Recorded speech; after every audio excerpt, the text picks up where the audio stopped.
Shout out to Tay Savage, who's recently released from incarceration. He just linked up with Traplo Ross and Adam22, courtesy of Remo. Now, when he linked up with Adam, he was asked about the fight with Rooga. And shout out to Tay for keeping it a buck and not being a yes man and just, because unfortunately a lot of those people around Adam, they don't give him a actual perception of what's going on. So he told him straight to his face, right in front of him, just like Rooga did. Beautiful. Let's jump into it. I see what you're saying though. No, you're not a YouTuber. But I'm saying, you like, shit talking if YouTuber. somebody hits me, I should have somebody around to make sure that they get taken care of real quick. And you got money. I f with that. And you using that money for that. I f with that. Yeah. But don't be talking shit, because it is some guys, like if you get a brother up here, bro, he gonna go crazy, bro. He not gonna play. It's some that's gonna be like, that be like, that might feel so disrespectful from what you saying, and what they be like, man, I want to kill this dude. But also, and start planning on trying to kill you. The thing about me is that, like, I do have great relationships with so many of these rappers, but then you get one over tough dude like Rooga who's just trying to like put on a little performance, and it's just so obvious that he's not the real deal. He's doing a little song and dance. So it is what it is. Yeah. I think Rooga real deal. I think he was in his feelings. It'd be a lot of that's where I was like, yeah, man, definitely got to keep a level of respect for Remo, because he definitely didn't have to say that while, Adam22, who runs things over there, is speaking condescendingly about a different artist, and Remo still, independent on his thought and stood in it and says, you know what, I can't really second that thought that Adam's saying right now. I can't say Rooga ain't real deal. You feel me? I can't really quantify that, but if that's how Adam feel, that's him. I'm gonna stand on this side and say I don't feel like that. So you can't do nothing but respect a nigga like that, man. Shout out Remo. And big shout out Tay. Let me jump back into it. We'll give my commentary later. He said it do be a lot of shit that come behind that shit. So like, I don't know. Because when we had a talk, I thought it was going to be, I didn't see that. Because I wasn't going to let him come in the building until like he kind of confirmed me that he just wanted to have a talk with Adam. I guess shit just went left. But shout out to Rooga. I fuck with him still. I fuck with him too. I just don't like when he be on that tough shit. Shout out to you, man. Man, anytime niggas watch No Jumper, you can expect the lack of integrity, lack of righteousness. So when a nigga can be righteous, man, gotta give it up. Bro, I'm a podcaster. Like, you came to do a podcast. You don't just get to magically turn it into a boxing match just because you're having a hard time communicating. What you trying to say to a snowboarding match? I should have said like a BMX bike contest, but I figured that would be like too confusing.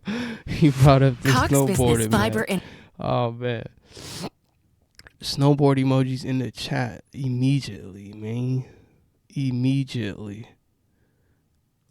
Well, I know he be out of town, but he from the trenches. You know what I'm saying? He seeing this shit too. Like a lot of people do take this shit, bro. Like right now, bro. For a fact, if I said, hey, Adam, off the record, look, let's act like I smack the shit out you and we do something big, but it never happened. We never did that for real. Yeah, I don't really like those kind of skits. No, I agree. Like, those skits will add to like the real life version of that. Yeah, no, I agree. But it's just funny because like I remember my little situation with Flakko and how quick Bricc and Adam22 was just clowning. You know what I mean? They're trying to get their rocks off. I couldn't do nothing about it. I just, provided opportunities for my youth and, changed the trajectory of Arizona while they were, shitting on me. Little do you know, 2 months later, God says, MJ, don't trip. Just keep being righteous, man. I know you wanted the clout, you wanted the fame like everybody else. And you want to, just be righteous. It might take you a little longer, but I got you. You feel me? You're making an actual impact. So I was like, bet, man, for sure. God brings karma to not only to his door, across the table from right in front of his face. Like, remember, MJ? Remember when he was and that little nigga out here trying to do God's work, and then y'all kept running it. And just last week, you tried to shit on him to save a friendship of yours with somebody else, bootleg Kevin, even though what MJ is saying is actually right. MJ is the one that's actually sacrificing and creating opportunities and empowering the youth. And then guess what? He say, nah, MJ, don't trip. Just do you. You feel me? Keep it straight. Keep it smooth. Stay pure. Karma to your door. What? You want to fight?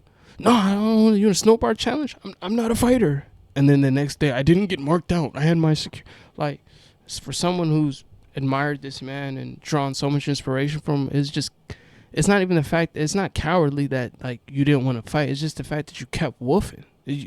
Like, if you gotta show me, okay, forget the show. And he asked you, let's put gloves on, let's not kill each other, shoot each other, and you still kept woofing. And I love Tay for this. Tay telling you straight. I'm not even saying I do that, but I'm just saying, or that happened. I'm just saying, we say that. Like, let's do it. I know the goal. We get 1 million views out the band. Bro, these guys in Chicago and these other cities would be like, oh yeah, good job, man. We got the band. But it was just a skit. So what I'm trying to say is people need to learn how to just let the internet be the internet. This shit ain't for real. Use this shit as a way to make you some money. They said that you and Rooga had a stand-up business weekend. Yeah, man, we was standing on business. Hey, what the T.I. son say? Hey, we stand on business, man. How do you feel? You feel like Adam was wrong on how he handled the Rooga situation? Because that's where I feel like, and it's just me being honest, I feel like Adam stood his ground. Yeah. But if Rooga was to react it, I just feel like Adam should either react back or it should stay the same. Because look, but at the end of the day, we're in the streets. So Trap, I say something to him, try to be like, hey, bro, you know, I ain't with that, bro. I apologize. Not saying you got to bitch up, but you just like, hey, bro, I ain't on that. I apologize, I did something wrong. But if you like, shit, what's up then? I'll beat you. Then if Rooga took off, then you got to say what come with it. It would have been real bad for him if he took off on me. But either way, what you would have did? I would have got it popping, but I don't give a you would have bumbled. I would have done whatever. And I got a guy with a gun right there. It's like there's a reason why he's acting tough and not actually willing to do anything. But he can't. What he gonna do with the gun? He can't shoot him. Well, but that's a crazy motherfucker in general. Yeah, but what I'm saying. You know what got to be some of the most like toughest jobs? Being security for a buster. That's tough. You got to watch a nigga be a buster and then save his life. Tough. This real shit though. It is like, I get what you're saying. Stand your ground at all times. Don't never let them. Honestly, my heart rate didn't go up through that whole thing. It is some fucked up guys. As long as you ain't give a then I've saluted. But it could be because it's some guys that, trust me, it's some guys that'll be like, okay, this motherfucker keep on play with me. Okay, I'm okay, all right. And then I actually do it. I actually do. But I'm gonna be real with you. Like that argument, I don't think anybody was mad about that argument besides him. Yeah, because it was just me and him getting into it, and him not being able to use his words, so he just started tweaking and acting like he wanted to get physical. So you basically saying he was acting ignorant because he couldn't talk, so he wanted to go to violence. And he was so mad that like I wasn't willing to just agree with his version of events that he was putting forward, you know? Right. And it's like, that's not how I do things. Like I'm a podcaster, not a fighter. So if you want to fight me, you better swing on.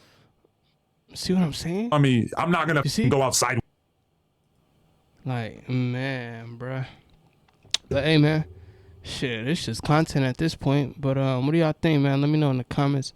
I do got to give it to Remo, man. That's dope, bro. Y'all know how fluke this damn no jumper universe / media space is. So, you know, when a nigga keep it a bean, that's fire. Shout out Tay too. Like, nigga, you keep playing, somebody gonna get with you. And that's just not for Adam, that's for everybody in the media space, you know. I think there's only so far you can go, or like there's a limit, you know. Obviously we gotta do everything in moderation, but niggas know that clickbait runs this shit. Niggas need all that, you know what I mean? Niggas wouldn't click it without the clickbait and all that. But they said let's put gloves on, and then you continue to antagonize and continue, you gotta show me, and then, you know what I mean? That's where it's like, what are we watching here? Like, what are we watching here? You know what I mean? Some point niggas just... But yeah, man, if you're still here, check out one of these 3 videos in front of your face. Hit that subscribe button if you can. And then, you know, tap that like button a few times. It definitely helps with the algo.